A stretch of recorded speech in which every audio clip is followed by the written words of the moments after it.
The Three Little Pigs and the Big Red Dog. Read to you by Miss Keating. Hello, I'm Emily Elizabeth, and this is Clifford, my big red dog. Every night we cuddle up and my dad tells us a story. My dad loves making Clifford and me the stars of the story. Tonight we're reading The Three Little Pigs and the Big Bad Wolf.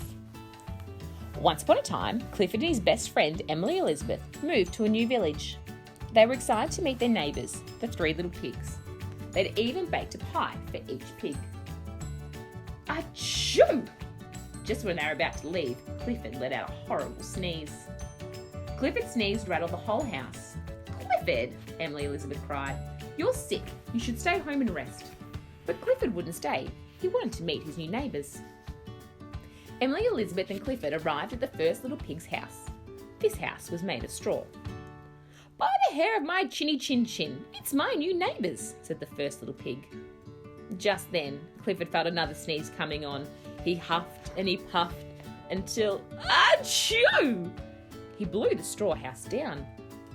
Clifford and Emily Elizabeth apologised, then they helped the little pig out from under his mess. The little pig gave Clifford a big blanket to use as a hanky. "You should really go home and get some rest," he said.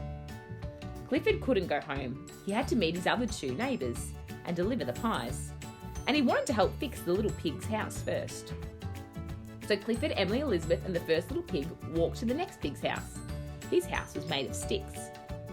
"By the hair of my chinny chin chin, it's my new neighbours and my brother too," said the second little pig. Just then, Clifford felt a sneeze coming on. He huffed and he puffed until, achoo! He blew the sticks house down. "You really should cover your snout when you sneeze," the second little pig grunted. "Clifford, your sneezes are getting worse," said Emily Elizabeth. "Let's get you home." But Clifford refused. He wanted to meet his neighbours. He hadn't even given the pigs their pies, and now he had two houses to help rebuild. So Clifford, Emily Elizabeth and the two little pigs walked to the next pig's house. His house was made out of bricks. "By the hair of my chinny chin chin, it's my new neighbours and my brothers too," the third little pig said. Just then, Clifford felt a sneeze coming on. He tried to cover his nose, but it was no use. The sneeze couldn't be stopped. He huffed and he puffed. Achoo! That was Clifford's biggest sneeze yet. But the brick house didn't fall down. "You've got a nasty cold," said the third little pig. "You better come inside and rest." The third little pig made a big pot of soup for Clifford. He also wrapped him as many blankets as he could find. While Clifford rested, Emily Elizabeth gave each pig a pie, and after a while, Clifford was feeling much better. Later, the third little pig gathered bricks and building supplies to help his brothers fix their houses. Clifford and Emily Elizabeth helped too. And just as they were almost finished, Clifford started to huff and puff. Aroo! Clifford barked happily.